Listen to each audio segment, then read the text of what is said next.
రేలంగి రాంబాబు అండి. నేను పెన్నాల్లో ఉన్న సామీల పక్కన టింబర్ డిపో నడుపుకున్నాను సార్. సామీలతో కలిపే ఉంటదండి. అది రీసెంట్‌గా ఏం జరిగిందంటే సామీల మీద ఏసీబీ రైడ్ జరిగింది సార్.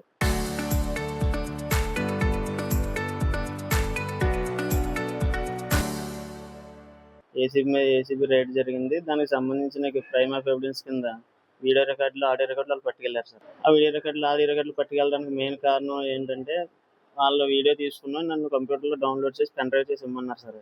నేను దానికి సంబంధించి ఇచ్చాను సార్. ఈ గొడవ అంతా జరిగిన తర్వాత వాళ్ళ మిల్ దగ్గరికి వచ్చండి. సామీల యొక్క రికార్డుతో పాటు మా రికార్డులో ఉన్న ఫైల్స్ కూడా పట్టుకెళ్ళిపోయారు సార్. జరిగిన కొంతకాలానికి మేము డిపో రెన్యువల్ చేద్దామని ఫారెస్ట్ ఆఫీస్కి వెళ్ళాను సార్. డివిజనల్ ఫారెస్ట్ ఆఫీస్కి వెళ్ళామండి. వెళ్తే నాకు అక్కడ డిఎఫ్ఓ గారు ఏమన్నారంటే, రాంబాబు అంటే నువ్వేనా అని అడిగారు సార్ నన్ను. అవును సార్ నేనేనండి అన్నాను. అప్పుడు మాట్లాడకుండా లోపలికి వెళ్ళిపోయారండి. తర్వాత కాసేపు నాకు బయటకు వచ్చండి. నేను చెప్పిన డాక్యుమెంట్స్ ఏవైతే ఉన్నాయో అవన్నీ కూడా తీసుకుని మీరు అరగంటలో కావాలి. రాని పక్షంలో మీ మీద ఎఫ్ఐఆర్ ఫైల్ చేయించి పోలీస్ స్టేషన్లో కంప్లైంట్ ఇచ్చి మిమ్మల్ని అరెస్ట్ చేయించడం జరుగుతుంది మమ్మల్ని బెదిరించారు సార్. ఏ సార్ దేనివల్ల అంటే నేను చెప్పినాను కూడా మీరు కరెక్ట్గా తీసుకురావాలా అని చెప్పి మమ్మల్ని బెదిరించారు సార్. సరే సరే అని మేము వెనక్కి వచ్చామండి. ఈ తర్వాత ఏం జరిగిందంటేనండి, వ్యక్తిగతంగా దీనికి మేమే ఆ వీడియోలు, ఆడియోలు మా వాళ్ళు వెళ్ళిన ఏసీబీ వాళ్ళకి మా వల్ల వాళ్ళు ఇబ్బంది పడ్డారని నన్ను పర్సనల్గా టార్గెట్ చేశారు సార్. ఆ రోజు నుంచి కూడా రోజు వేధింపండి, ఫోన్ చేయడం అండి. అవసరమైతే మీ వ్యాపారాన్ని మేము సాగనివ్వం, మీ వ్యాపారమే కాదు మీరు రేపన్న రోజు ఏదైనా ఉద్యోగంలోకి వెళ్ళడానికి కూడా అవకాశం లేకుండా నా అధికారం ఉపయోగించి నేను చేయగలను. మీరు డిపో నడుపుతున్నారు అంటున్నారు కాబట్టి నా పవర్ ఉపయోగించి ఎర్రచందనం, గంధం కూడా తెప్పించి మీరు ఇండైరెక్ట్గా ఇల్లీగల్గా మీరు స్మగుల్ ఐటమ్ అమ్ముతున్నారని మీ మీద బలమైన కేసులు పెట్టించి మిమ్మల్ని అసలు బయటికి రాకుండా కూడా నేను చేయగలను. మీ కుటుంబానికి కూడా మీరు దేనికి పని చేయకుండా నేను చేయగలను అని మమ్మల్ని బెదిరించారు సార్. దానివల్ల నాకు ఏం చేయాలో తెలియకండి శుక్రవారం నాడు రాత్రి ఆత్మహత్య ప్రయత్నం చేశాను సార్. డిఎఫ్ కిరణ్ గారు సార్. ఓన్లీ కిరణ్ గారు సార్. ఫోన్ చేస్తారు మీకు? మా ఫోన్ నాకు రీసెంట్గా నిన్న కూడా ఫోన్ చేశారు సార్. నిన్న కూడా ఫోన్ చేసి ఏమన్నారంటేనండి, మీరు ఒక గంటలో కనుక ఆఫీస్కి వచ్చి నాకు ఇవేమి నేను చెప్పినవన్నీ మీరు సబ్మిట్ చేయకపోతే నేను మిమ్మల్ని మీ పేరు మీద ఎఫ్ఐఆర్ రిజిస్టర్ చేసి పోలీస్ స్టేషన్లో కంప్లైంట్ పెట్టించి మిమ్మల్ని అరెస్ట్ చేస్తాను బెదిరించారు సార్. అది అప్పటి నుంచి రోజు టార్చర్ సార్.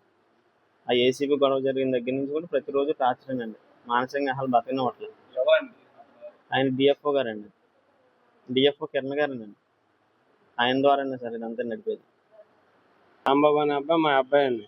నేను కూలి పని చేసి పోతానండి. అతను ఏదో వ్యాపారం పెట్టుకున్నారండి. ఆ వ్యాపారం ఇచ్చిన అతను ఏం చేశారు ఏంటి నేనేం అడగలేదండి ఎప్పుడు. ఇలాగా రాత్రి 11 ఆ టైంలోనండి లైటు ఎరుగుతులేదు ఏంటి 11 దాకా మెలుగుగా ఉంటాడు కదా లెక్కలు నేను లేచి చూస్తేనే ఈ తలుపులు ఎంత కొట్టినా రావట్లేదండి. అప్పుడు రామయ్య గారికి ఫోన్ చేశానండి. ఆయన బంటి మిల్ నుంచి వచ్చింది తలుపు కొట్టి ఈ హాస్పిటల్కి తీసుకొచ్చారండి. అది తీసుకొచ్చిన తర్వాత వెనకాల మా తమ్ముడు నేను తీసుకుని వచ్చాను. ఇతని వల్ల మేము పోతుంది. మరి ఇతను ప్రాణాపాయ స్థితి ఉన్నదన్న సంగతి నాకు ఇక్కడ హాస్పిటల్కి వచ్చిన తర్వాత చెప్పాడండి. అంతవరకు మాకు తెలియదండి.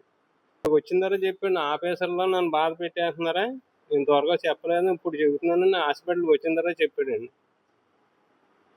మరి ఆఫీసర్లు ఎవరో నాకు తెలియదండి. మరి ఎప్పుడు నేను ఏమీ అడగలేదండి అతన్ని.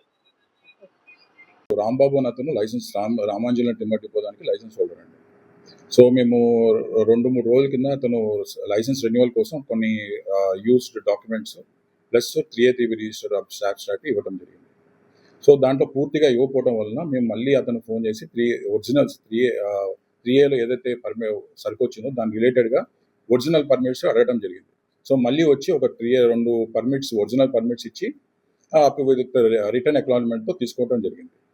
తర్వాత మేము కొద్దిగా పరిశీలించిన తర్వాత కొద్దిగా పర్మిట్లో కొద్దిగా తేడాలు ఉన్నట్టు మాకు గమనించడం జరిగింది. 3A3B రిజిస్టర్స్ అబ్స్ట్రాక్ట్ జిరాక్స్ ఏదైతే ఉందో దాంట్లో కొద్దిగా తేడా ఉన్నట్టు మాకు పరిశీలించడం జరిగింది. ఇది పరిశీలించిన తర్వాత మేము అతనికి ఫోన్ చేసాం. 2 రోజుల క్రితం అతను ఫోన్ చేసి ఆయన్ని 3A3B register original plus triplicate copies ఏదైతే ఉన్నాయో ఒరిజినల్స్ అవి ఆఫీస్కి ఇవ్వని చెప్పడం జరిగింది. ఆయన ఇస్తాను అని చెప్పేసి చాలా వరకు డిలే చేయడం జరిగింది. తర్వాత నేను ఎఫ్ఆర్ఓ గారు వచ్చిన తర్వాత ఎఫ్ఆర్ఓ గారిని పంపించి ఈ 3A3B registers plus triplicate copies అడగడం జరిగింది. మళ్ళీ ఇస్తామని చెప్పేసి ఇవ్వకపోతే ఒకవేళ ఇవ్వకపోతే పోలీస్ కంప్లైంట్ ఇవ్వాల్సిందిగా చెప్పడం జరిగింది. సో ఈరోజు ఉదయం 8 గంటలకు ఇస్తానని చెప్పి వ్యక్తి ఇది చేసి మళ్ళీ నా అదేంటి ఇలాగా ప్రెజరైజ్ చేస్తున్నారు ఇది అని చెప్పేసి చెప్పడం జరుగుతుంది. ఇది ప్రెజరైజ్ కాదండి, ఇది మేము ఎంక్వైరీ దాంట్లో పర్మిట్ మిస్యూజ్ జరిగిందా లేదా అని ఎంక్వైరీ దాంట్లో మేము అడుగుతున్న డీటెయిల్స్.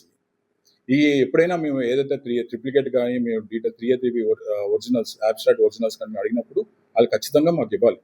అలాంటిది ఆఫీస్ దగ్గర పెట్టుకోకుండా ఇంట్లో పెట్టుకున్నాము, మా మిస్సెస్ తాళం వేసుకొని వెళ్ళిపోయారు ఇలా అని చెప్పేసి దాన్ని అంతా టైం పాస్ చేయడం జరుగుతుంది. అతను ఈరోజు ఉదయం 8 గంటలకు ఇస్తాను అతను ఇప్పుడు దాకా ఇవ్వలేదు.